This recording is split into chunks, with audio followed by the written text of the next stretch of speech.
সালথায় Ramkantapur union পরিষদের উদ্যোগে ঐতিহ্যবাহী হাডুডু খেলা অনুষ্ঠিত। গ্রামীণ ঐতিহ্যের একসময়ের জনপ্রিয় খেলা হাডুডু এখন অনেকটাই বিলুপ্তির পথে। গ্রামের কাঁচা রাস্তায়, মাঠ, বাগানে বা খোলা স্থানে জমজমাট ও উৎসবমুখর পরিবেশে হতো এ হাডুডু খেলা। বিস্তারিত পারভেজ মিয়ার তথ্যচিত্রে।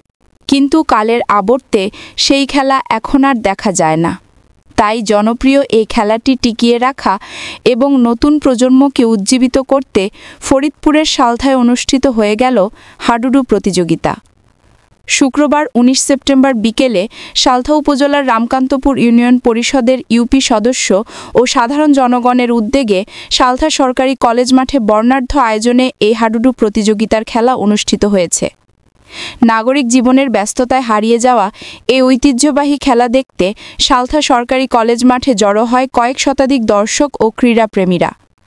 উক্ত খেলায় অংশ নেয় রামকান্তপুর ইউনিয়নের ইউপি সদস্যরা ও রামকান্তপুর ইউনিয়নের সাধারণ জনগণ। এ সময় হাডুডু প্রতিযোগিতার খেলাটি ড্র হয়।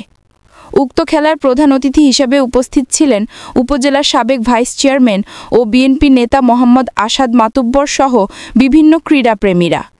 প্রধান অতিথি তার বক্তব্যে বলে, উক্ত খেলাটি যেহেতু ড্র হয়েছে, আমরা পুনরায় খেলাটি আরও জমকালোভাবে অনুষ্ঠিত করিব। খেলাটি পরিচালনা করেন এনামুল খান।